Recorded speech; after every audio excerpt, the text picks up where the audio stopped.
Hey, what is up, everyone? Today we got a pretty unique story. It's narrated by Frederick Surrey. Get cozy and watch till the end, guys. There is a place in our galaxy, tucked away from the sight of mortal men, where the thin light of a dying sun falls upon a frozen moon. Saturn hangs enormous and amber in the black sky above, and beneath its baleful gaze, shrouded in methane clouds and endless cold, lies a fortress that officially does not exist. No imperial records speak of it openly, no star charts mark it with anything but a simple astronomical designation. And yet, within its walls, behind wards of psychic energy so ancient and so potent that even the screaming voices of the warp cannot breach them, one of the most secretive and terrifying fighting forces in the history of mankind makes its home. They are the Grey Knights. Chapter 6. 166 of the Adeptus Astartes. They are the demon hunters, yet the silver-armored warriors who carry within their veins something no other Space Marine chapter can claim. Their gene seed was not drawn from the genetic legacy of any Primarch. It was crafted from the genome of the Emperor of mankind himself. Every single battle brother who walks the frost-covered corridors of the Citadel of Titan is a psyker of extraordinary strength, trained from the moment of their selection not merely to fight the enemies of humanity, but to confront the most dangerous adversaries the galaxy has ever produced. They fight demons. They hunt the nightmares that pour forth from the screaming madness of the Imperium. They wage a secret war that the vast majority of the Imperium's citizens will never know about. And those few outsiders who do bear witness to the Grey Knights in action are either sworn to absolute silence or have their memories scrubbed clean by the cold machinery of the Inquisition. That is the price of knowing that such evil exists, and that such warriors are needed to hold it at bay. Now within this already extraordinary chapter, within this brotherhood of warrior monks whose very existence defies the horrors of chaos, there stands one figure above all others. One name whispered with a reverence that borders on the sacred, spoken in tones that suggest something halfway between awe and disbelief. He is their supreme Grand Master, the 48th warrior to hold that ancient and terrible title, and his story is unlike anything else in the long and bloody history of the 41st millennium. His name is Kaldor Draigo, and what makes his legend so remarkable, so uniquely haunting among all the heroes the Imperium has ever produced, is not simply the enemies he has defeated, or the battles he has won. It is where he fights them.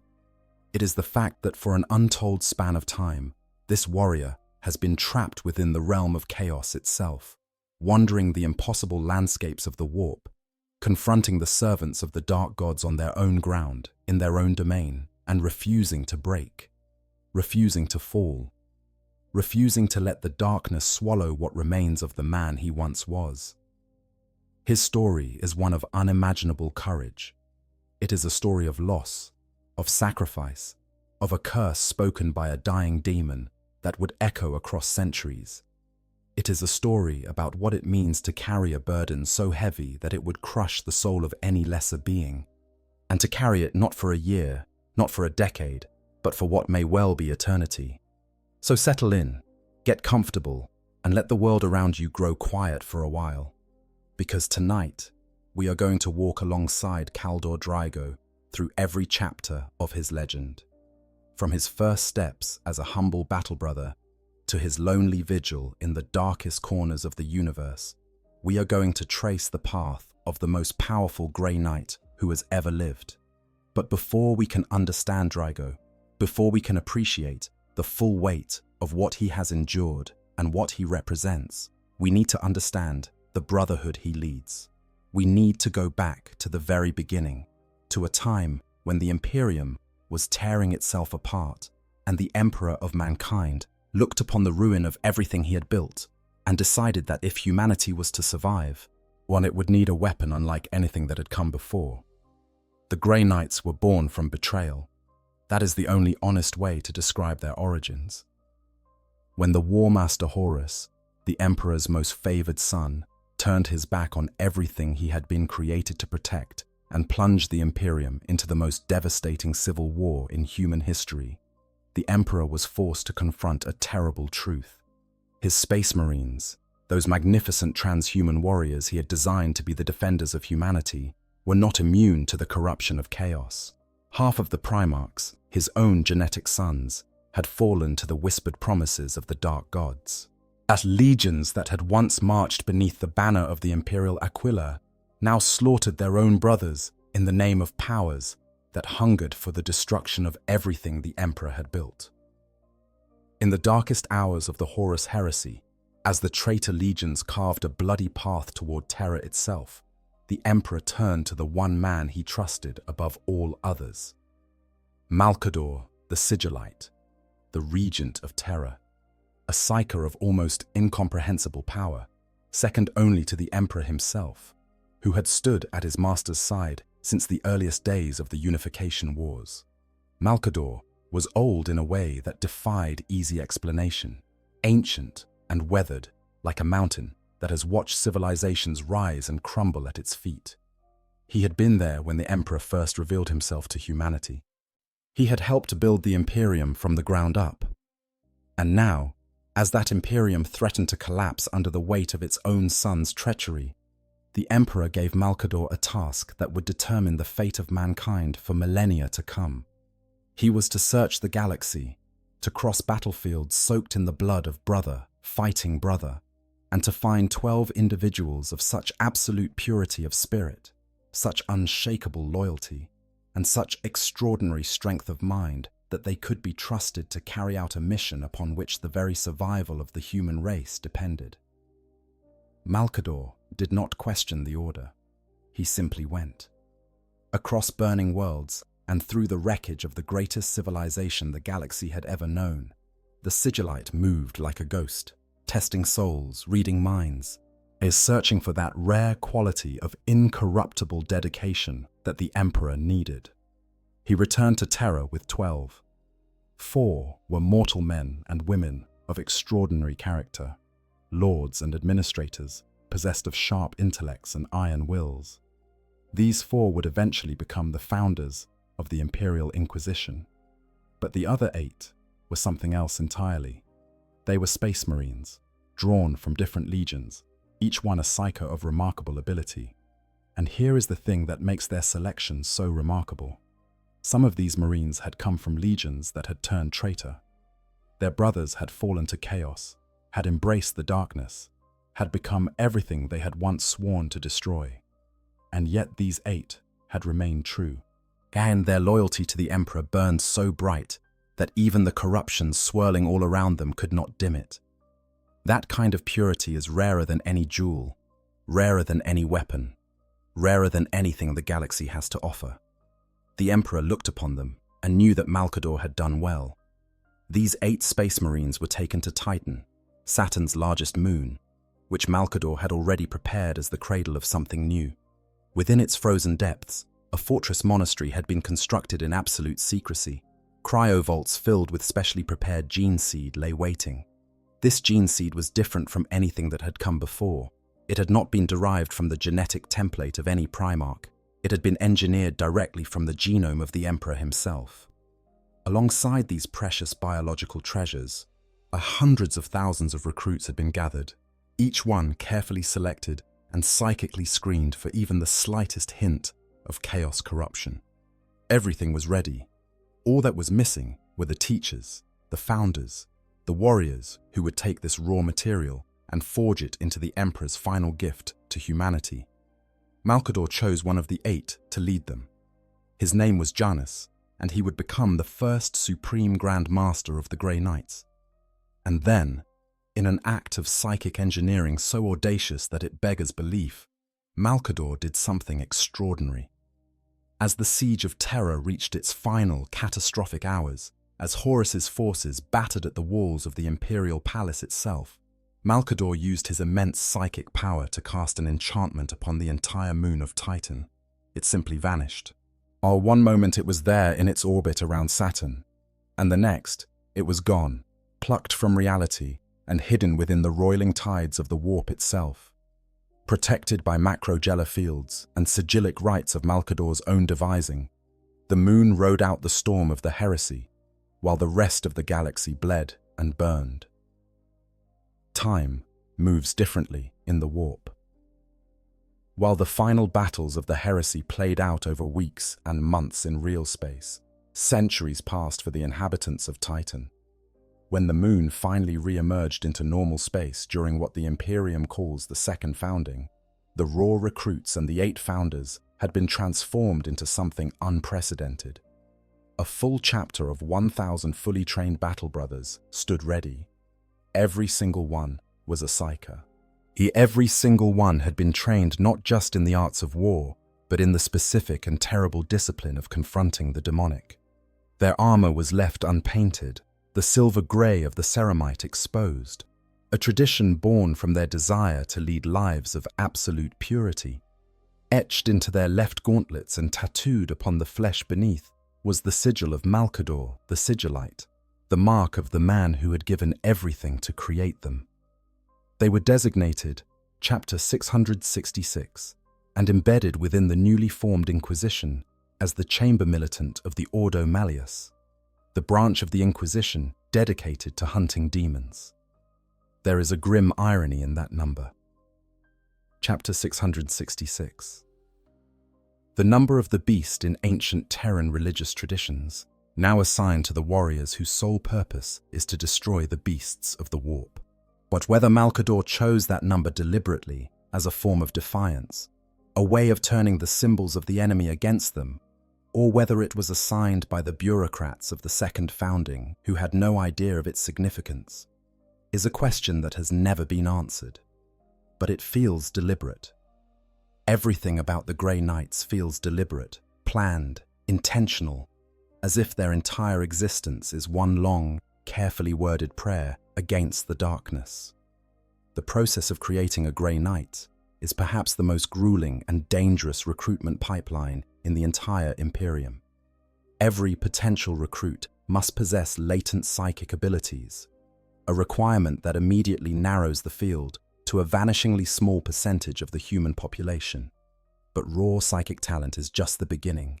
Each candidate is subjected to a battery of tests and trials that make the already horrific process of Space Marine induction look gentle by comparison. Their minds are probed to the absolute depth. Every thought, every memory, every hidden desire examined for the slightest trace of corruption or weakness. Most candidates do not survive this screening. Of those who do, many more will perish during the actual process of implantation and training. The attrition rate is staggering, but the Grey Knights cannot afford to compromise. A single tainted warrior in their ranks could be the vector through which chaos infiltrates the one military force in the Imperium specifically designed to oppose it. Those who survive the process emerge as something extraordinary. Every Grey Knight is a psyker, capable of channeling the energies of the warp in ways that would destroy a lesser mind.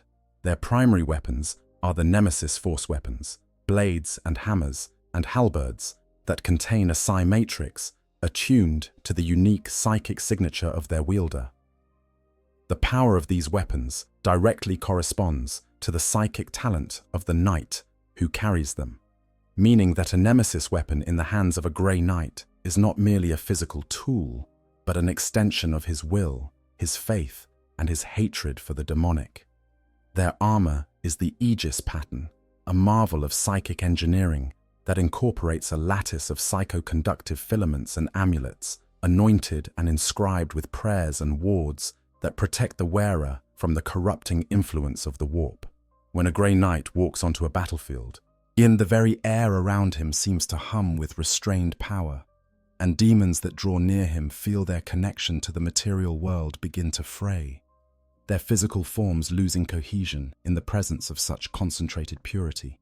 And here is the fact that truly sets the Grey Knights apart from every other chapter in the Imperium. In the entire history of the chapter, spanning over 10,000 years of continuous service against the most corrupting force in the galaxy, not a single Grey Knight has ever fallen to chaos. Not one. In a universe where Primarchs, those demigods created by the Emperor himself, succumbed to the whispered promises of the Dark Gods, where entire Space Marine legions turned traitor and damned their souls for eternity, the Grey Knights stand as an unbroken wall of loyalty. That their record of absolute incorruptibility is not merely impressive. It is, by any reasonable standard, miraculous. And it is this legacy, this tradition of unbreakable purity, that Kaldor Draigo inherited when he joined their ranks. It is this standard that he would be measured against when fate called upon him to endure trials that no other Grey Knight had ever faced. Their existence was a secret, their purpose was absolute, and their faith was unbreakable. The Grey Knights had been born, and the galaxy would never be the same. It is into this chapter, this brotherhood of psychic warrior monks forged from the Emperor's own legacy, that a warrior named Kaldor Draigo would one day step. And from the moment he first drew blood in the Emperor's name, nothing about his path would be ordinary. The year was 799 of the 41st Millennium, that the imperial world of Acrylem, a planet of modest significance in the Vidar sector, had been invaded by a nightmare. A demon prince named Macar the Reborn, a creature of malevolent intelligence and terrible power, had led forth a demonic army from the shrieking depths of the warp and crashed upon Acrylem like a wave of pestilence and shadow. Macar's ambitions stretched far beyond a single world. He intended to corrupt not only Acrylem, but the entire Vidar sector, transforming it into a throne from which he could carve out an empire of suffering in the name of his dark masters. Against such a threat, conventional imperial forces were dangerously outmatched. The screaming horrors that poured through the warp rifts Macar had torn in the fabric of reality could shrug off lasgun fire and laugh at the armored fists of the Astra Militarum. Even space marines of the regular chapters, for all their superhuman strength and indomitable courage, lacked the specific training and psychic weapons necessary to truly engage the demonic at its core. Only the Grey Knights possessed the tools and the knowledge to turn the tide.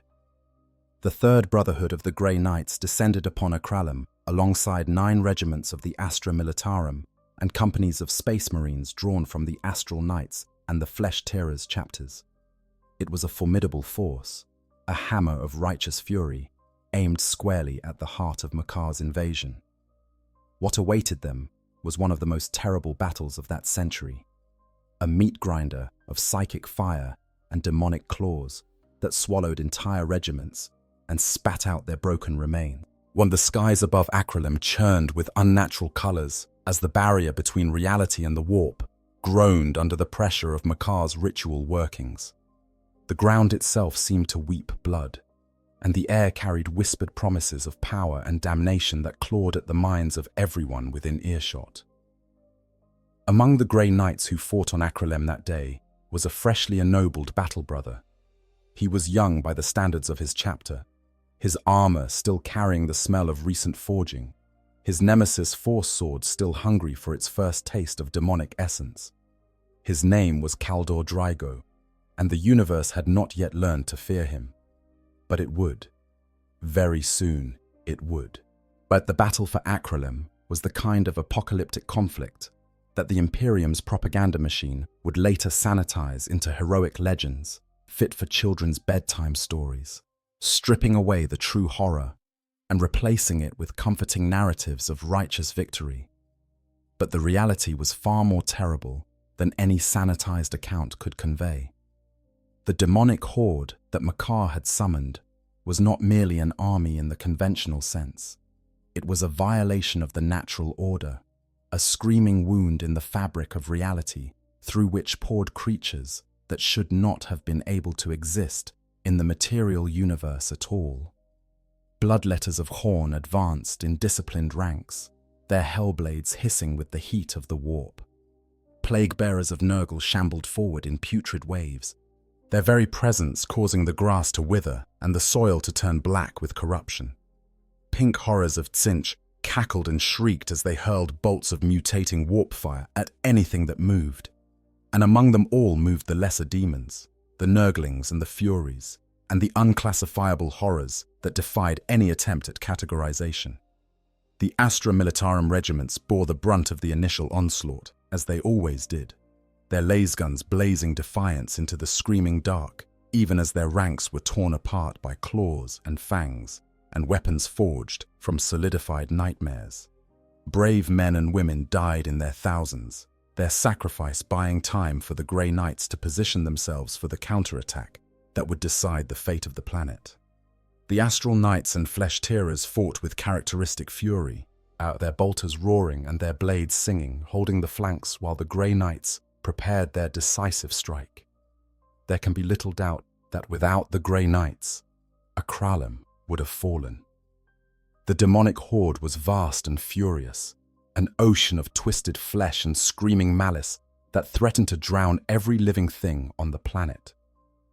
But the tide was turned when the Grey Knights launched an unexpected and devastatingly bold assault upon Macar's warp fortress, the nexus of the Demon Prince's power on the material plane. It was a desperate gamble. The fortress existed partially in real space and partially in the warp, its walls shimmering between dimensions, its corridors filled with horrors that defied mortal comprehension. To attack it was to charge headlong into the open mouth of madness, and it was here, in the choking darkness of that impossible structure, that Kaldor Draigo made his name. While his brothers fought and died around him, holding back wave after wave of shrieking demons, Draigo found himself face to face with Macar the Reborn. The Demon Prince was a thing of vast and terrible presence, its form shifting and rippling with the energies of the warp, its eyes burning with an intelligence that had been plotting the downfall of worlds since before Draigo's ancestors had crawled from the primordial seas. And yet the young Grey Knight did not flinch. He did not hesitate. He raised his blade, spoke the words of banishment that every Grey Knight carries carved upon his soul, and he struck. The blow was true. Macar's material form began to unravel, its demonic essence screaming as it was dragged back toward the warp from which it had crawled. The Demon Prince's army faltered, their connection to the material world weakening as the one who had summoned them was undone. But in its dying moments, as the last shreds of its physical form dissolved into acrid smoke, Macar looked upon the warrior who had destroyed it and spoke a curse that would echo across 2 centuries. "Victory is yours this day, mortal," the Demon Prince hissed, its voice like breaking glass and burning oil. "But know that if ever you set foot upon this world again, you and all who follow you shall walk with damnation for 10 millennia." Draigo did not think much of the curse at the time. He was a Grey Knight. He had been trained to dismiss the threats and promises of the demonic, to treat them as the desperate last gasps of entities whose very nature was deception. The demon was banished, the world was saved, the Vidar sector would endure. That was what mattered. For his part in the victory on Acrylem, Draigo was promoted to the rank of Justicar. It was the first of many such elevations within the chapter, the first step on a climb that would carry him higher than any Grey Knight since the legendary Janus himself. But the curse of Macar was patient. Curses spoken by dying demons do not expire. They do not forget. They wait in the dark spaces between moments, coiled like serpents, until the appointed time comes to sink their fangs into the flesh of their victims. And the appointed time would come. 200 years later, to the very day, it would come. In the centuries that followed the Battle of Acrylem, our Kaldor Draigo served the Grey Knights and the Emperor of Mankind with a distinction that bordered on the miraculous. His record of victories against the forces of chaos was so extensive, so consistently remarkable, that even within a chapter that produced heroes the way a forge produces blades, Draigo stood apart. His tactical acumen was extraordinary, his psychic gifts were formidable, and his personal courage in combat was the stuff of legend among those few who were permitted to know of such things. He rose through the ranks with a steady inevitability that spoke of a destiny being fulfilled. From Justicar to Brotherhood Champion, from Brotherhood Champion to Brother Captain. With each promotion came greater responsibilities, harder battles, and deadlier enemies. And with each trial, Draigo proved himself equal to the challenge. But he fought campaigns across dozens of worlds, banishing demons that had terrorized entire sectors, sealing warp rifts that threatened to swallow planets whole, and leading his brothers into the kind of desperate last-stand engagements where lesser warriors would have broken and run. One of the most significant of these campaigns was the Plague of Madness in 941 of the 41st Millennium, when Draigo, now holding the rank of Supreme Grand Master, led 3 full Grey Knights brotherhoods against a nightmare called Ixtharganix, known as the Slayer of Destinies, on the doomed world of Decimolus. This entity of Nurgle had been working through an unwitting mortal pawn named Lurgan to spread a plague of psychic madness across the planet's population, turning billions of souls into gibbering conduits for demonic energy. The battle was fierce and prolonged, the kind of grinding attritional warfare that tests the endurance of even the most hardened warriors. But Draigo and his Grey Knights prevailed, as they always seemed to prevail, cutting through the corruption like silver fire through shadow. Throughout these 2 centuries of war, Draigo earned honors unequaled by any Grey Knight before him, save perhaps Janus himself, that first Supreme Grand Master, whose deeds during the dark times of the Horus Heresy had helped reshape the Imperium.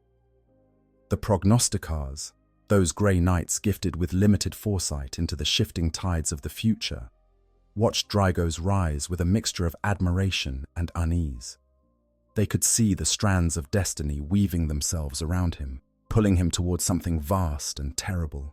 But the exact nature of what awaited him remained frustratingly unclear. They knew only that his path would distort the weave of fate in ways that could not be predicted, and that the consequences would ripple outward for millennia.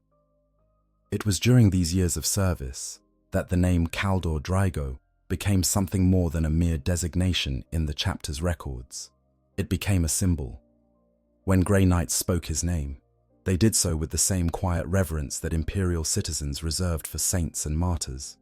He was proof that even in the grinding darkness of the 41st Millennium, where hope was a luxury that few could afford, a single warrior could make a difference. A single blade, guided by faith and fueled by an indomitable will, could hold back the tide. But the cruelest truth of the Warhammer universe is that heroes do not get to rest. The darkness does not pause to catch its breath, and the enemies of mankind are patient beyond measure. The year was 901 of the 41st Millennium, and from the festering depths of the Eye of Terror, a nightmare had emerged. Not some minor demon prince or petty warlord of chaos, but one of the traitor Primarchs themselves. Mortarion, the Death Lord, the former master of the 14th Legion, the Death Guard, who had sold his soul and the souls of all his sons to Nurgle, the Plague God, during the darkest hours of the Horus Heresy. Now he had returned to real space at the head of a vast plague horde, a tide of diseased and corrupted warriors whose very presence caused the air to thicken with pestilence and the ground to blacken with rot. To understand the magnitude of this threat, you need to understand what Mortarion was. Before his fall, he had been one of the Emperor's 20 Primarchs, a being of supernatural power and intelligence designed to lead one of the 20 great Space Marine legions that conquered the galaxy in the Emperor's name. Each Primarch was a demigod in his own right, capable of feats that would be impossible for any ordinary human and extraordinarily difficult even for a Space Marine. Mortarion's particular gifts were resilience and endurance. He was nearly impossible to kill, shrugging off wounds that would have destroyed lesser beings, and his tolerance for toxic environments and biological weapons was legendary even among his superhuman brothers. When he fell to chaos and accepted the patronage of Nurgle, as those traits were amplified 1,000-fold, he became a demon Primarch, a being of both physical matter and warp energy, a living nexus of pestilence and despair, wrapped in corroded armor and crowned with a halo of buzzing flies. His scythe, Silence, could cut through virtually any material known to science or faith, and his mere presence on a battlefield was enough to cause crops to wither in their fields for miles in every direction. Mortarion had ravaged a large number of Imperial sectors, spreading his grandfather's gifts of decay and despair across world after world, and the Grey Knights could no longer stand idle. The entirety of the Grey Knights chapter was mobilized. This was not something that happened lightly. The Grey Knights were a small chapter, perhaps 1,000 brothers strong at full strength, and deploying all of them to a single conflict meant leaving the rest of the galaxy's demonic threats unchecked. But Supreme Grand Master Geronitan, the 47th holder of that title, felt that the time was right. Mortarion had to be stopped, and it would take everything the Grey Knights had to do it. The two armies met on the scorched plains of a world called Cornavin, and what followed was a battle of such ferocity, such psychic devastation, that the very fabric of reality shuddered under the strain. The Grey Knights advanced in their silver ranks, each brother a walking fortress of faith and psychic power, their nemesis weapons blazing with the Emperor's light. Against them came the Death Guard, their corroded armor weeping with toxic fluids, their weapons dripping with poisons that could dissolve ceramite and flesh alike. And at their head, towering above them all, stood Mortarion himself, his demon form a grotesque parody of the noble warrior he had once been, his scythe carving arcs of necrotic energy through the air with each lazy swing. Geronitan led from the front, as Supreme Grand Masters always had. He carried with him a secret weapon, a plan so closely guarded that even his Brotherhood Grand Masters did not know its full details. But something went terribly wrong. Mortarion was more powerful than anyone had anticipated. The Daemon Primarch had been festering in the warp for 10,000 years, growing bloated with the gifts of Nurgle, and his psychic power had swollen to monstrous proportions. When Geronitan and his bodyguard confronted Mortarion directly, the Deathlord struck them down with a casual ease that sent shockwaves of despair through the Grey Knights' ranks. Mortarion decayed them from within, their bodies rotting inside their blessed armor, their psychic wards crumbling like wet paper before the Primarch's overwhelming corruption. Geronitan fell, and with him fell the hopes of the Grey Knights on Cornavin. The chapter was forced to withdraw to their final stronghold on the planet, as the demon horde advanced. A shrieking, gibbering wall of disease and madness that threatened to engulf everything. In those desperate hours, with the stench of defeat hanging heavy in the air and the survivors of Geronitan's failed assault still being carried back to the defensive lines, the Brotherhood Grand Masters gathered for a psychic conclave of extraordinary urgency. Or they needed a new Supreme Grand Master, and they needed one now, not tomorrow, not after a period of mourning, now. Because Mortarion was coming, and without a leader wielding the full authority and psychic resonance of the chapter's highest office, they would not survive the night. The selection fell upon Kaldor Draigo. In the Mortarion's Heart audio drama that tells the definitive account of these events, Draigo is portrayed as a reluctant choice in many ways. He was not the most experienced of the Grand Masters, nor the most politically connected, but he was something that mattered more in that moment than seniority or influence. He was the best combination of skill and, frankly, expendability that the chapter had available. The other Grand Masters were either too injured from the earlier fighting and too young in their command to wield the necessary psychic authority, or too valuable as repositories of irreplaceable knowledge to risk in what everyone acknowledged was likely a suicide mission. Draigo himself admitted that by the end of the day, the Grand Masters would most likely be voting again for his replacement. His chances of surviving a direct confrontation with a demon Primarch were slim, almost impossibly slim. But the Grey Knights do not choose their leaders based on likelihood of survival. They choose them based on likelihood of victory, however narrow that likelihood might be.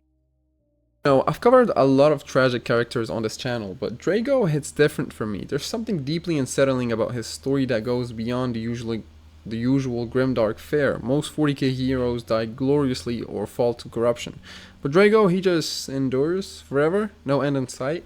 What gets me is that he won. He killed a demon Primarch He achieved the impossible, and his reward was eternal damnation. The cruelest part isn't the endless fighting, it's that he remembers being human. He remembers Titan, his brothers, purpose, and every time he claws his way back to real space, he knows it's temporary. And I think that's why his story resonates with people. We all know what it feels like to fight battles that seem meaningless, to push forward when there's no clear victory ahead. Draigo is that feeling made flesh, trapped in ceramite, swinging a sword in the dark because stopping was never an option. But anyways, let's get back to the story. The first thing Draigo did, as the newly appointed Supreme Grand Master, was to take up the Titan Sword. This was no ordinary weapon. It was one of the most ancient and sacred relics in the entire Imperium, as a Nemesis Force sword whose origins stretched back to the very dawn of the Emperor's reign. According to legend, the Emperor himself had forged the blade for a favored general during the Unification Wars on Terra, teaching that warrior how to use his mind to trigger its terrible powers. During the Great Crusade, the sword had passed into the hands of the Emperor's champions, spilling alien blood on 100 worlds as mankind reclaimed the stars. When Malcador the Sigillite had taken the first 8 Grey Knights to Titan, the Titan Sword was among the relics he carried with him. It was one of the Emperor's personal gifts to the newly founded chapter. Janus, the first Supreme Grand Master, had given the blade its name and established the tradition that it would be wielded by every Supreme Grand Master who followed. The sword had to be psychically attuned to each new wielder, keyed to the unique resonance of their mind before its true killing power could be called upon. It was known by many names across the millennia: Mind's Edge, Foebane, Life Drinker. Each name spoke of a different aspect of its terrible purpose. With the Titan Sword in his hand and the weight of the entire chapter on his shoulders, Draigo went to meet Mortarion. But he did not go alone in spirit. His Brotherhood's Grey Knight Librarian channeled all available psychic power directly into Draigo, layering protective wards and combat enhancements upon him until he blazed with empiric energy like a star wrapped in the form of a man. Think of it as every beneficial psychic power the Grey Knights could muster, all of them focused on a single point, a single warrior, a single purpose. Even so, it was not enough. Mortarion was a primarch, a being created by the Emperor himself to be a weapon of unimaginable power, and 10,000 years of demonic corruption had only amplified that power beyond all mortal reckoning. Draigo battled through the Death Shroud, Mortarion's elite bodyguards, warriors whose loyalty to the Death Lord was absolute and whose skill with their scythes was legendary, even among the ranks of the traitor legions. He cut them down one by one, his Titan Sword singing with the Emperor's light as it carved through corrupted ceramite and diseased flesh. But by the time he finally stood face to face with Mortarion himself, Draigo was already exhausted. Physically and psychically, he had given everything he had just to reach this point. The duel that followed was not a contest of equals. Mortarion was faster, stronger, and more durable than Draigo could ever hope to be. The Demon Primarch toyed with him, testing his defenses, probing his wards, searching for the inevitable moment when the Grey Knight's strength would fail and the killing blow could be delivered. Draigo fought with everything he had, calling upon reserves of courage and determination that went beyond mere physical endurance, drawing upon the faith that had been hammered into his soul since the day he first set foot on Titan. But it was not enough. The Titan Sword was knocked from his grasp. Mortarion's foot pinned him to the scorched earth. The Demon Primarch loomed above him, his shadow falling across the fallen Grey Knight like the closing of a tomb, and in that moment, it seemed as though everything was lost. And then, as with the last ounce of strength remaining in his broken body, Kaldor Draigo did something desperate. He gathered every remaining fragment of psychic energy he possessed and hurled it at Mortarion in a single, concentrated bolt of raw, empiric force. It was not a killing blow. It was barely even an attack. But it was enough. The psychic blast struck Mortarion squarely in the mind, and, for one crucial instant, the Demon Primarch's mental guard dropped. His psychic defenses, those titanic walls of corruption and malice that had protected him for 10 millennia, flickered. And in that fleeting moment of vulnerability, Draigo spoke a word. A name. The true name that the Emperor himself had originally intended for Mortarion. The name that had been chosen for him before the scattering of the Primarchs across the galaxy. Before Mortarion was found on the death world of Barbarus. Before any of the tragedy and corruption that would define his existence had come to pass. This name had been passed to Draigo during the psychic conclave that had elevated him to Supreme Grand Master, transmitted directly into his mind by the collected consciousness of the chapter's leadership. It was the ultimate weapon against a being who had once been one of the Emperor's sons. The effect was devastating. Mortarion's body was shattered, his physical form convulsing and breaking apart as the true name resonated through every fiber of his demonic being.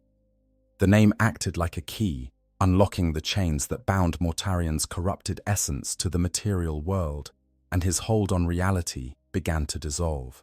And then Draigo did something that would become the single most infamous act in his entire legend. As Mortarion's chest cavity tore open from the force of the psychic destruction, as his body dissolved and his spirit was dragged screaming back into the Imperium, Draigo looked upon the Daemon Primarch's exposed and blackened heart, and he carved a name into it. Not Mortarion's name, not his own name. The name of Geronitan, the Supreme Grand Master who Mortarion had slain, the leader whose death Draigo had been chosen to avenge. It was an act of defiance so audacious, so breathtakingly personal, that it transcended mere victory. It was an insult carved into the very essence of a demon Primarch, a wound that would follow Mortarion back into the warp and burn there forever. The Deathlord would never forget it. As his spirit recuperated in the foulness of Nurgle's garden, nursing the humiliation alongside his rage, Mortarion swore that he would have his vengeance upon Kaldor Draigo. And in the fullness of time, in the terrible way that oaths sworn in the warp have of coming true, he very nearly would. The Grey Knights had won the Battle of Cornavin. Mortarion's plague horde was scattered, his material body destroyed, his forces driven back into the Eye of Terror. The cost had been grievous. Many Grey Knights lay dead, their precious gene seed harvested by the apothecaries for future generations. But the chapter endured, as it always had, and at its head now stood Kaldor Draigo, the warrior who had stared down a Daemon Primarch and emerged victorious. The 48th Supreme Grand Master of the Grey Knights, the bearer of the Titansword, and, though he did not yet know it, a man whose destiny was about to take a turn into territory that even the prognosticars had not foreseen. The decades that followed Cornavin were not idle ones for Draigo or his chapter. The galaxy burned with 1,000 different fires, and the Grey Knights were needed everywhere at once. Among the most significant of Draigo's campaigns during this period was the Pandoraax incursion, a conflict that tested not only his martial prowess, but his skills as a leader, a diplomat, and a keeper of terrible secrets. In 960 of the 41st Millennium, something happened that would set the stage for one of the largest combined military operations the Grey Knights had undertaken in centuries. Draigo visited the body of a recently deceased brother, a Grey Knight named Lexek Hasimir. The visit was unremarkable in itself, a moment of quiet respect for a fallen comrade. But as Draigo was about to leave, the corpse sat up. Hasimir's dead eyes opened, and from his cold lips came a warning that sent ice running through the Supreme Grand Master's veins. The damnation cache was open, and Draigo must lead the chapter to the world of Pythos to seal it. The damnation cache was one of the most dangerous warp portals in the galaxy. Hidden beneath the surface of Pythos, a death world in the Pandoraax system, it was a stable gateway between real space and the screaming madness of the warp, a doorway through which demonic legions could pour into the material universe like water through a broken dam. It had been sealed since the time of the Horus heresy, its wards maintained by secret guardians who answered only to the Grey Knights. And the fact that it was now open meant that something had gone terribly, catastrophically wrong. The history of the damnation cache stretched back 10,000 years. to the earliest days of the Imperium. During the Horus heresy itself, vast numbers of demons had emerged from this same portal to fight against the forces loyal to the Emperor. The Grey Knights had sealed it after the heresy ended, placing powerful psychic wards upon the entrance and stationing a guardian to watch over it in perpetual vigilance. That guardian was none other than Epimetheus, one of the 8 founding Grey Knights Grand Masters, who had stood before the Emperor himself in the final days before the Siege of Terra.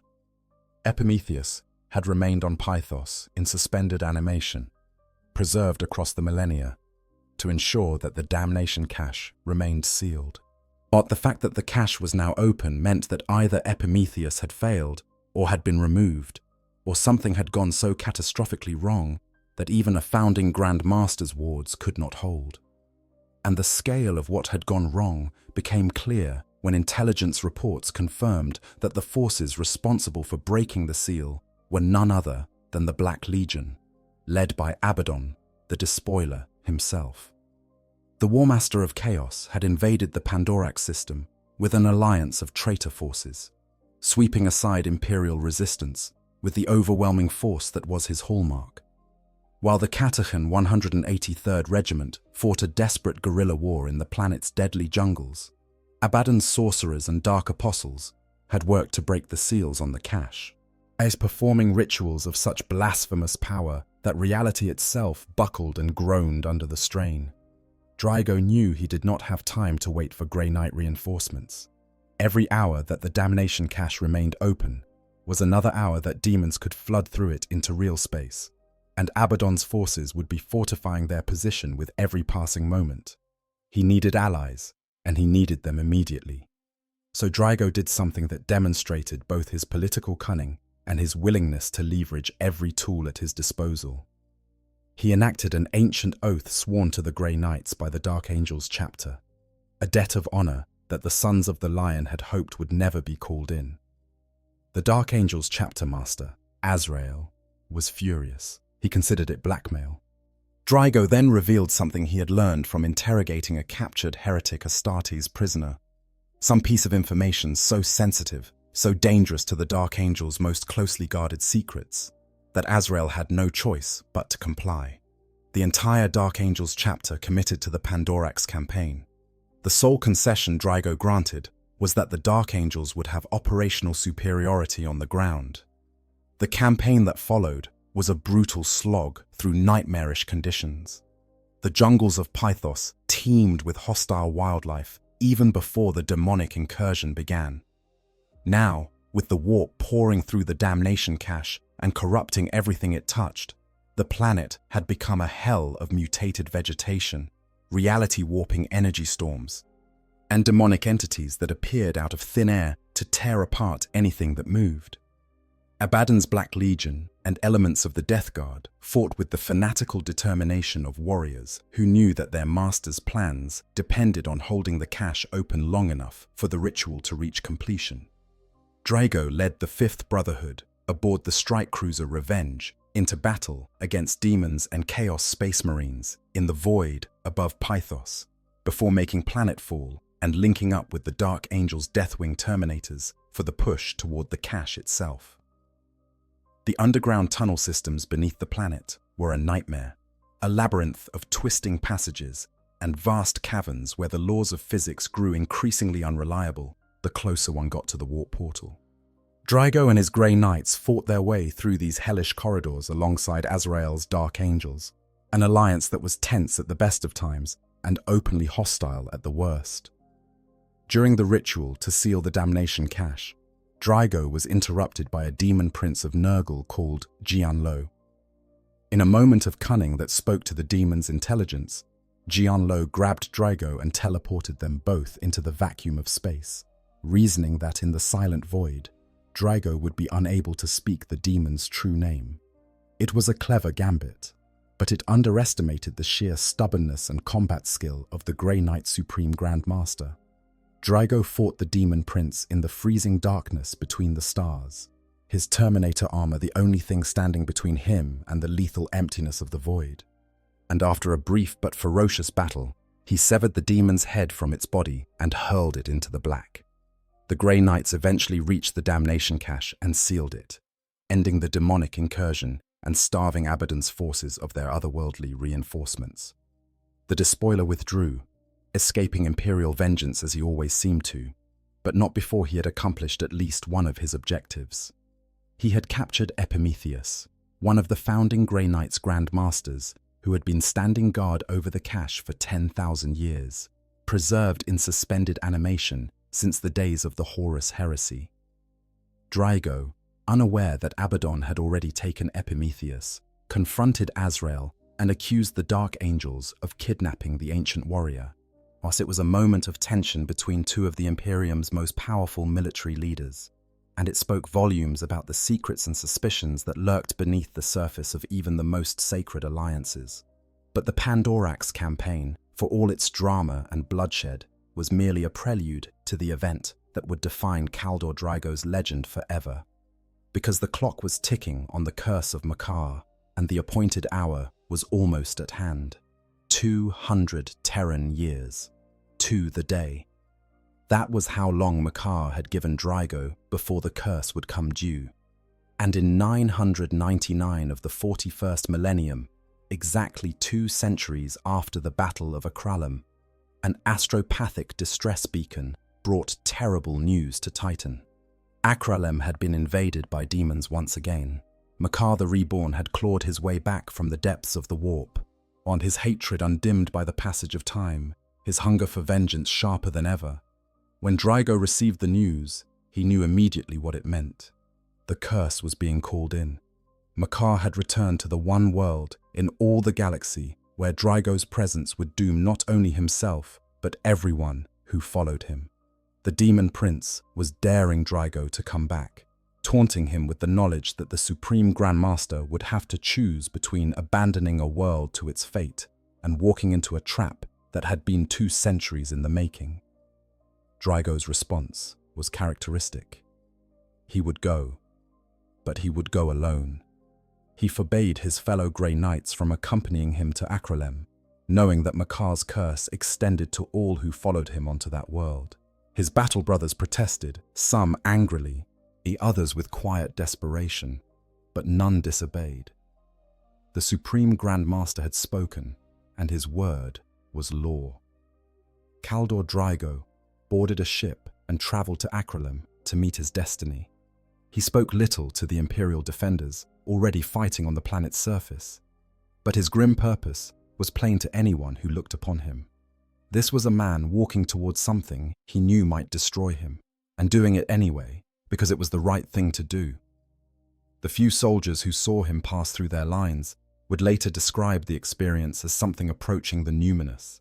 Here was a lone figure in gleaming Terminator armor, striding through the mud and blood and wreckage of a battlefield that was tearing itself apart, moving with the unhurried purpose of someone who has already made peace with whatever is coming. No retinue, no bodyguard, no advisors or honor guard or support elements, just one warrior, one blade, and a weight of duty so immense that it bent the air around him like gravity.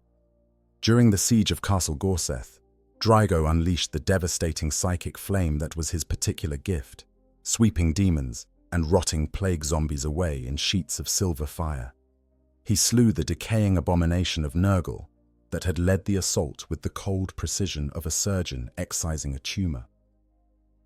In the Treberin Valley, Draigo held the Imperial rearguard alone in the narrowest part of the pass, keeping the entire demonic horde at bay, while the 912th Regiment of the Cadian shock troopers retreated to safety behind him.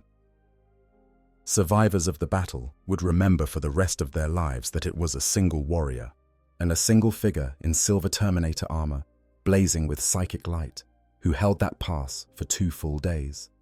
He never retreated. He never tired. He simply stood there, a wall of faith and fury against the screaming dark, and refused to give a single step. The final confrontation came atop Shadow Peak, in front of the warp rift from which Macar drew his unholy power. While Imperial guardsmen battled against the demonic hordes below, Draigo climbed to the summit and found his old enemy waiting for him. Macar was stronger this time, much stronger. Drawing upon the energy of the warp rift at his back, the demon prince had augmented his already formidable power to a level that made their first encounter seem like a sparring match by comparison. The two warriors clashed with a fury that shook the mountain. Nemesis force sword against demonic warp steel, psychic flame against the corrupting darkness of the Imperium.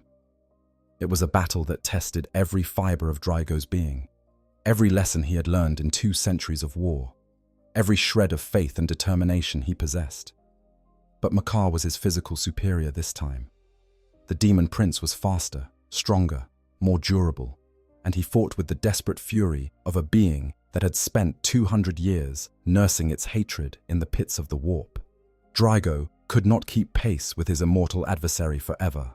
The moment came when Macar unleashed a terrible blow with his demon blade, a strike that glowed darkly with warp flame, and it struck home with a sharp crack that rang across the battlefield.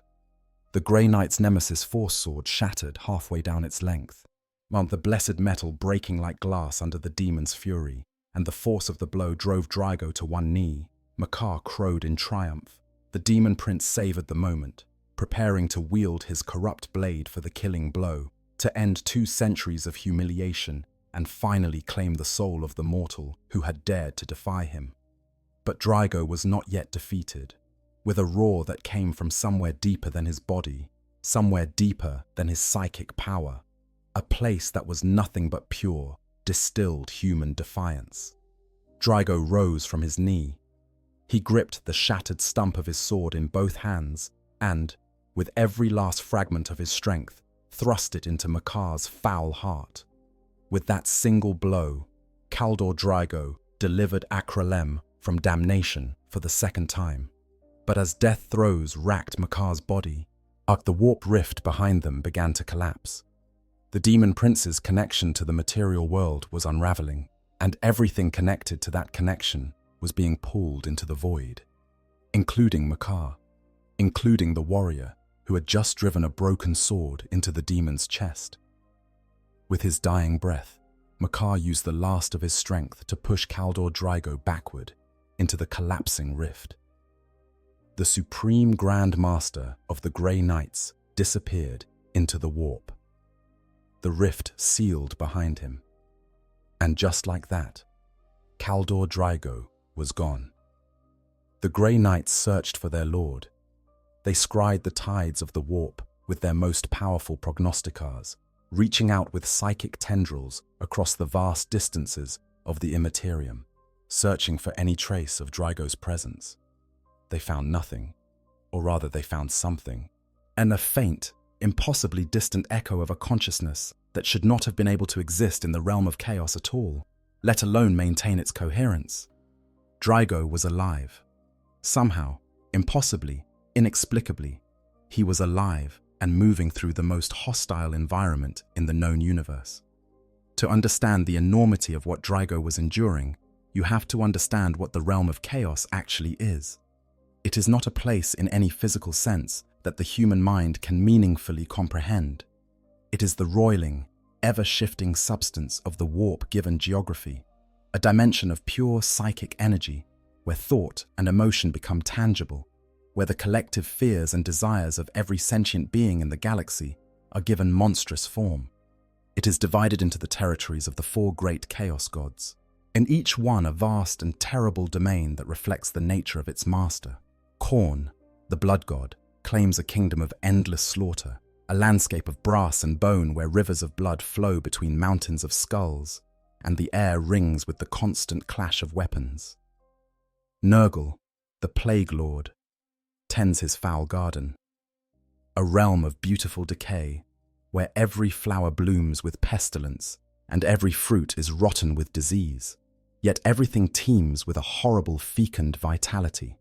Tzeentch, the architect of fate, inhabits the impossible fortress within the crystal labyrinth, a place of ever-changing architecture and maddening complexity where nothing is what it seems, and the very concept of truth has been murdered and resurrected 1,000 times over. And Slaanesh, the dark prince of excess, he presides over realms of impossible beauty and exquisite pain, where every sensation is amplified to the point of insanity, and the line between pleasure and agony does not merely blur, but ceases to exist entirely. Mortal beings who are dragged into the warp are destroyed. Their bodies are torn apart by psychic forces beyond their ability to resist. Their minds are shattered by exposure to concepts and sensations that the human brain was never designed to process. Even powerful psychers, even space marines, cannot survive for long in the realm of chaos without the protection of a Geller field or some other form of psychic shielding. The warp is antithetical to mortal existence in the most fundamental possible way. And yet Kaldor Draigo survived. Not just survived, but fought, wandered, endured. And for a span of time that cannot be measured in conventional terms, because time itself behaves differently in the warp, flowing in loops and eddies, sometimes racing forward and sometimes crawling backward, and sometimes stopping altogether. Draigo walked the realm of chaos and waged a one-man war against everything it threw at him. To appreciate the sheer impossibility of what Draigo accomplished, consider this. The realm of chaos is not a static battlefield. It is alive in the most disturbing sense of that word. The landscape itself is hostile, shifting and reforming according to the whims of the chaos gods and the psychic currents that flow through the Imperium. One moment, Draigo might be walking across a vast plain of crystallized screams, each step cracking the surface to release whispered voices that try to worm their way into his consciousness. The next moment, the ground might dissolve beneath him and reform as a staircase leading upward into a sky made of weeping eyes, or downward into a chasm that smells of burning iron and broken promises. There are no landmarks, no maps, no compass that can point to true north, because in the warp, there is no true north. There is no true anything. Direction, distance, and duration are all subject to the capricious mathematics of madness, and the only constant is the presence of enemies. They came for him endlessly. Lesser demons at first, the expendable foot soldiers of the chaos gods, sent in waves to test his defenses and probe for weaknesses. When those failed, greater threats appeared. Demon princes, heralds of the four powers, creatures born from the nightmares of 1 trillion sleeping souls, given form and purpose by the roiling energies of the warp. They attacked him singly and in groups. They set traps for him and laid ambushes. They tried to wear him down through sheer attrition. And when none of that worked, when Draigo simply kept fighting, kept walking, kept burning his way through everything the warp placed in his path, the chaos gods themselves began to take notice. His first great exploit in the warp came atop the Blood Falls, a place in Khorne's domain where the sanguine fluids of the blood gods' fallen champions pour into an endless chasm, a cataract of hot crimson that thunders down into a void that has no bottom. Here, Draigo encountered and slew the great bloodthirster Karvoth, one of Khorne's mightiest greater demons, as a creature of such size and ferocity that it had laid waste to entire star systems during its forays into the material world. The battle was a thing of savage violence, of silver blade against brazen axe, of psychic fire against demonic fury. When it was over, Karvoth lay broken, and Draigo stood victorious among the charnel remains. But Draigo did not merely destroy the bloodthirster. He did something that spoke of a practical cunning that went beyond simple combat prowess. With the silver fire of the Emperor's own psychic light, he drove the demonic taint from Karvoth's massive battle axe. He purified the weapon, burning away the corruption that had infested its metal for untold millennia. And then he used the molten remains to reforge his own Nemesis Force sword, the Titansword, which had been shattered during his final combat with Macar on Acrylem. It was an act of creation in a place that knew only destruction, an affirmation of purpose in a realm that existed to strip meaning from everything. From Khorne's domain, Draigo passed into the territory of Nurgle, the plague god. Here, the landscape shifted from blood-soaked brass to something more insidiously horrible. Nurgle's garden is often described as beautiful in its own diseased way. a vast and fecund jungle where every plant is a carrier of some new and terrible plague, where every puddle breeds new forms of pestilence, and where the air itself is thick with spores that can corrupt flesh and soul alike. It is a place of terrible vitality, of life run rampant and twisted into something obscene, where even the concept of death has been subverted into just another stage in the endless cycle of decay and renewal. Draigo unleashed his psychic power among the rotting jungles of Nurgle's domain, and for a long time afterward, the winds of the realm of chaos carried only the charcoal stench produced by burning demonic vegetation. He had set fire to the Garden of Nurgle, an act of desecration so profound that it sent shockwaves through the plague god's realm. The plants would regrow. In the warp, nothing is ever truly destroyed. The demons he banished would reform. The fortresses he toppled would rebuild themselves. That is the particular horror of Draigo's situation. His victories are real, but they are also temporary. Everything he achieves is wiped away the moment he turns his back, like footprints in sand that are erased by the incoming tide. He is fighting a war he can never permanently win, in a place from which he cannot escape, against enemies who cannot be permanently destroyed. And yet, he fights on.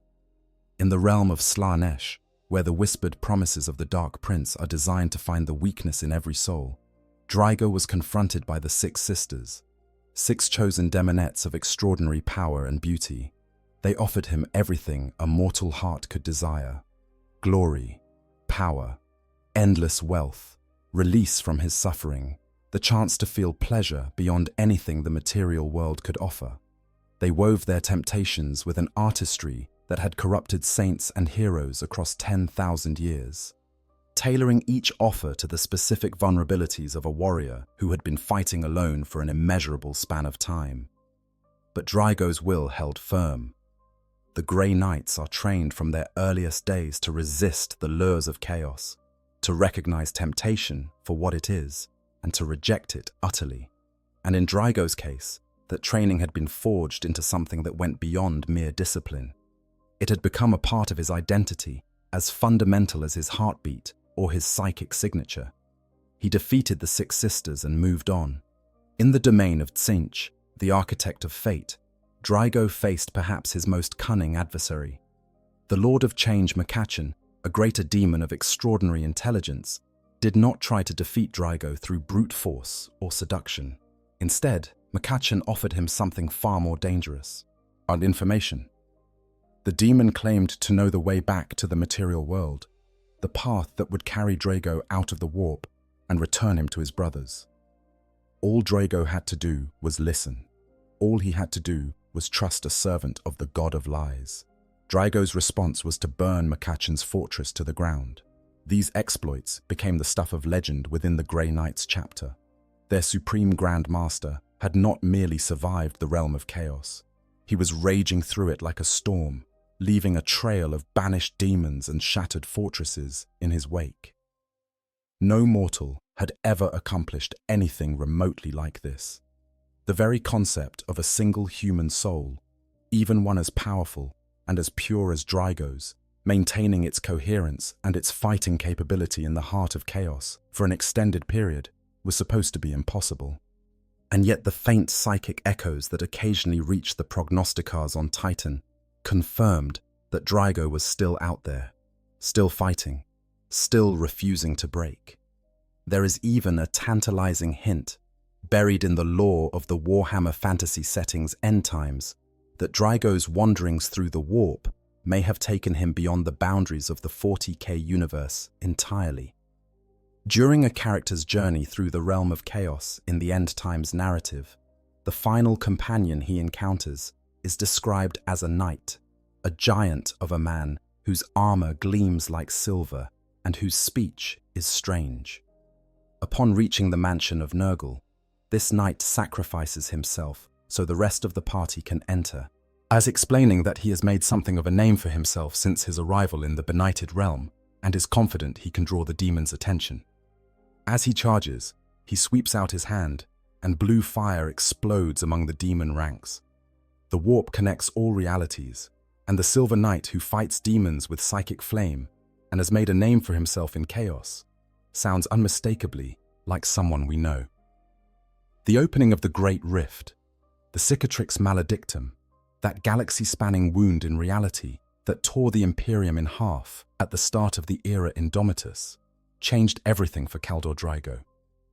The Great Rift was the result of Abaddon the Despoiler's 13th Black Crusade. At the catastrophic culmination of 10,000 years of plotting that saw the fortress world of Cadia destroyed and the barrier between real space and the warp shredded on a galactic scale. Warp storms of unprecedented ferocity erupted across the Imperium. Demonic incursions multiplied 100-fold. Entire sectors were swallowed by the madness of the Immerterium. It was the darkest hour the Imperium had faced since the Horus Heresy, and for the Grey Knights, it presented both a crisis and an unexpected opportunity. The scale of the Great Rift is difficult to overstate. Imagine a scar across the face of the galaxy itself, a burning line of warp energy that stretches from one side of the Milky Way to the other, dividing the Imperium into two halves. On one side, the relatively protected region still connected to the light of the Astronomicon, or the psychic beacon that guides Imperial ships through the warp. On the other, the dark half, the Imperium Nihilus, cut off from that guiding light and beset on all sides by demonic incursions, alien invasions, and the creeping despair that comes from being separated from everything you have ever known. Billions of souls were lost in the opening days of the Great Rift alone, consumed by warp storms, or slaughtered by demons that poured through the shattered veil of reality like floodwater through a broken levee. For the Grey Knights, the opening of the Great Rift meant that the demonic threat they had been designed to combat had increased exponentially overnight. Where before they had been able to prioritize their responses, deploying brotherhoods to the most critical incursions and trusting the Inquisition to handle the rest. And now there were simply too many fires burning. Every available Grey Knight was deployed, reserves were emptied. The chapter was stretched thinner than it had ever been, its warriors scattered across dozens of war zones, each one fighting against threats that would have required the full attention of a brotherhood in calmer times. Since the birth of the Great Rift, Draigo found that he could return to real space more and more frequently. The bonds that tethered him to the realm of chaos seemed to have weakened, the chains of Macar's curse loosened by the very catastrophe that threatened to destroy everything Draigo had sworn to protect. Some of the Grey Knight's Grand Masters believed that the Cicatrix Maledictum, in shredding the veil between reality and the warp, had also shredded the specific enchantment that kept Draigo imprisoned. And others believed that the forces of chaos that had been focused on containing the Supreme Grand Master were now dispersed across the material universe, called forth by the Great Rift to wage war in real space, leaving fewer resources to keep Draigo caged. Others still theorized that Draigo's presence was now psychically linked to Mortarion through the ties of hatred that bound the two, and that wherever the demon Primarch manifested, Draigo would be drawn to follow. Whatever the reason, one thing was certain. Draigo had appeared to aid his Grey Knights multiple times since the opening of the Great Rift. He had even been witnessed fighting in different war zones on opposite sides of the galaxy, a phenomenon that defied conventional understanding of space and time, but was entirely consistent with the way the warp distorted both. He would appear without warning, blazing with psychic light, the Titan Zord singing in his hand, and he would fight alongside his brothers for a time before fading back into the warp as suddenly as he had appeared. Each appearance was a miracle and a tragedy in equal measure, a reminder that their supreme Grand Master still lived, but remained beyond their reach. One of the most significant of these returns occurred during the 13th Black Crusade itself. Grand Master Aldrich Voldus, newly promoted to leadership of the Grey Knights' Third Brotherhood, found himself locked in desperate combat with the Lord of Change Macachan, the same greater demon whose fortress Draigo had destroyed during his wanderings through the warp. Voldes unleashed a psychic attack of such purity and power that it tore a hole in the barrier between real space and the warp, and through that hole stepped Kaldor Draigo.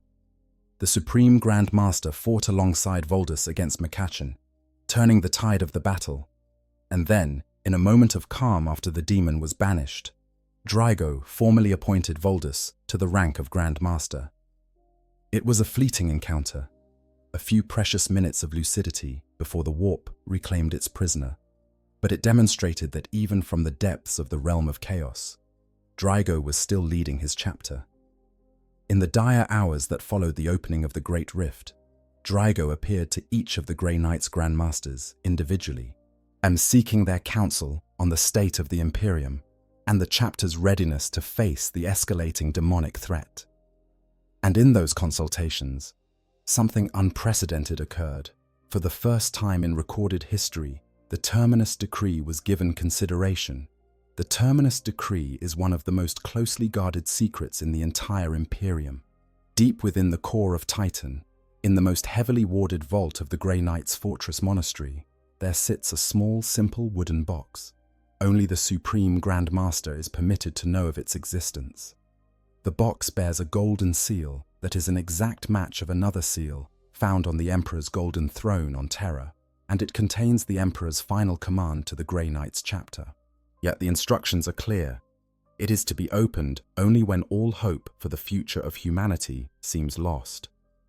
The 10th edition Codex revealed that the decree states the Emperor must not be allowed to leave the Golden Throne, whether through resurrection, rebirth in another body, or ascension to some form of warp entity. That Draigo felt the situation desperate enough to even discuss the Terminus Decree with his Grand Masters speaks volumes about how dire the state of the Imperium had become. During the assault on Sortiarius, the homeworld of the Thousand Suns Traitor Legion, Draigo reappeared to help guide Imperial forces through the warp-saturated battlefields of that cursed world. His knowledge of the realm of chaos, gained through his long wanderings, proved invaluable in navigating the reality-warping hazards that made Sortiarius one of the most dangerous places in the galaxy for conventional forces to operate. But perhaps the most emotionally resonant of Draigo's appearances came during the events of the Chaos Gate, Demon Hunter's campaign, where the Grey Knights faced a Nurgle plague called the Bloom that threatened to consume an entire sector. When it was discovered that the Bloom's roots were connected directly to the Garden of Nurgle in the realm of chaos, Draigo was summoned through an elaborate ritual involving warp energies and the burning of corrupted seeds. He agreed to lead a squad of volunteers into the Garden of Nurgle itself to sever the Bloom's connection at its source. But this journey into Nurgle's domain was a trap engineered by Mortarion, who had never forgotten the insult carved upon his heart at Cornavin. The demon Primarch intended to ambush Draigo and finally claim his vengeance. The Grey Knights discovered the deception and fought their way into the Garden of Nurgle to save their Supreme Grand Master, ultimately defeating Mortarion's forces and severing the Bloom's connection to the garden.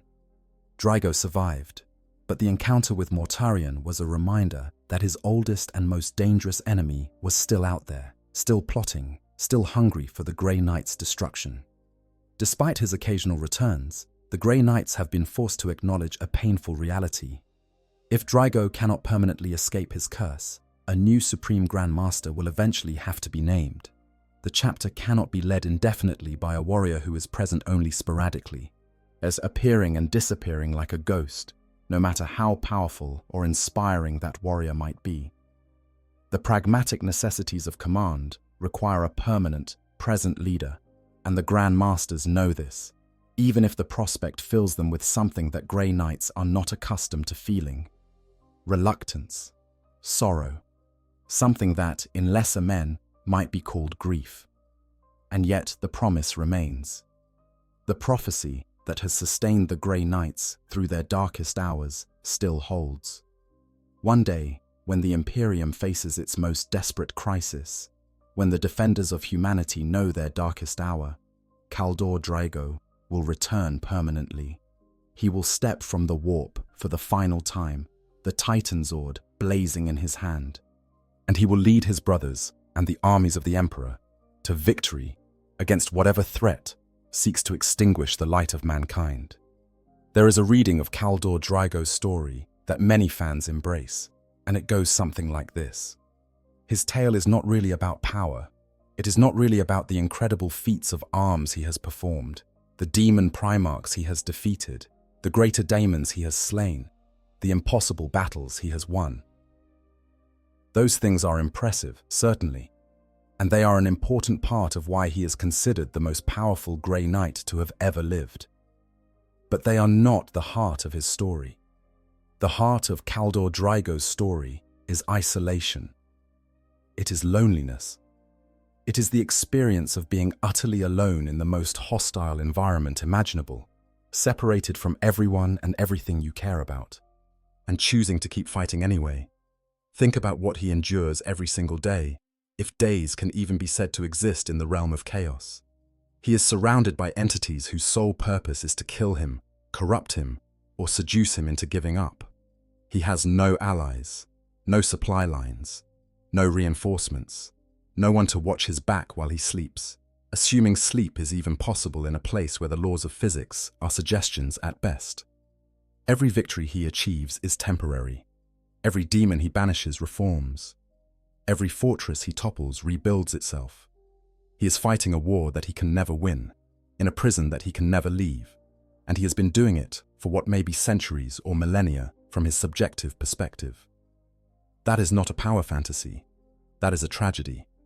And what makes it even more poignant is that Draigo did not choose this. He did not volunteer to wander the realm of chaos. He was cursed, pushed into the warp by a dying demon, condemned to this existence by an enemy's final act of spite. Everything he had built, his career, his leadership, his relationships with his brothers in the chapter, all of it was ripped away from him in an instant. One moment he was standing victorious on the summit of Shadow Peak, having just saved a world for the second time. The next, he was falling through a collapsing warp rift into a nightmare from which there might never be an escape. There is a comparison that community members have made that feels particularly apt. Draigo is Samurai Jack in space. The lone warrior flung into a hostile world by a defeated enemy's final curse, are forced to wander through increasingly bizarre and dangerous landscapes, always seeking a way home, always fighting against impossible odds, always maintaining his identity and his purpose in the face of everything that tries to strip them away. But unlike Samurai Jack, Draigo's story does not yet have an ending. He is still out there, somewhere in the boiling madness of the warp, walking landscapes that would drive lesser minds to gibbering insanity, fighting battles that no one will ever witness, holding on to his humanity with the kind of stubborn, white-knuckled determination that is the defining characteristic of the Grey Knights and everything they represent. He carries within him the gene seed of the Emperor. He wields the Titan Zord, forged by the master of mankind himself. Yet he speaks the words of banishment that have been passed down through 48 Supreme Grand Masters, each one adding their voice to a chorus of faith and defiance that stretches back to the very founding of the chapter. And he refuses to break. That refusal, more than any of his individual accomplishments, is what makes Kaldor Draigo the most powerful Grey Knight who has ever lived. Power, in the Warhammer 40K universe, is not just about physical strength, or psychic ability, or martial skill. It is about will. It is about the capacity to endure what cannot be endured, to resist what cannot be resisted, to stand firm when every force in the universe is conspiring to make you fall. By that measure, Kaldor Draigo is not just the most powerful Grey Knight. He may be one of the most powerful beings in the entire setting. Because the thing that sustains him in the realm of chaos is not a weapon, or a suit of armor, or a psychic power. It is something far more fundamental. It is the decision, made fresh every single moment of his existence, to keep going, to keep fighting, to keep being human in a place that is the antithesis of humanity. Consider for a moment the sheer scope of what he represents within the broader narrative of Warhammer 40,000. In a setting defined by decay and decline, where the Imperium is a crumbling edifice slowly collapsing under its own weight, where hope is treated as a dangerous delusion, and pragmatism has been twisted into a justification for atrocity, Kaldor Draigo is a stubborn point of light in the absolute darkness. He does not fight because he expects to win. He fights because fighting is what he was made to do. He does not resist the temptations of chaos because he is incapable of understanding them. He resists because he has chosen, with full knowledge of what he is refusing, to remain true to what he believes. That kind of moral clarity, that kind of unshakable conviction, is the rarest resource in the 41st millennium. It is rarer than adamantium. It is rarer than the gene seed of the Emperor himself. And Draigo carries it with him through every step of his eternal march through the realm of chaos. There is also something deeply moving about the relationship between Draigo and his chapter. The Grey Knights have not given up on him. They have not replaced him. Not truly. They maintain his seat at the high table on Titan, keeping it empty, a visible reminder that their supreme Grandmaster is still out there, still fighting, and still leading them from afar. When Draigo appears on the battlefield, materializing from the warp like a silver ghost to fight alongside his brothers, the effect on Grey Knight's morale is described as nothing short of transformative. These are warriors who have been trained to face the most terrifying entities in the galaxy without flinching, and yet the sight of their supreme Grandmaster fighting beside them fills them with a fervor and a determination that goes beyond mere training. It is love. It is loyalty. It is the bond between brothers who have faced the darkness together and emerged unbroken. The warp is vast, and it is cruel, and it does not care about the struggles of mortal men. But somewhere within its screaming depths, a single light still burns. Silver and fierce and relentless.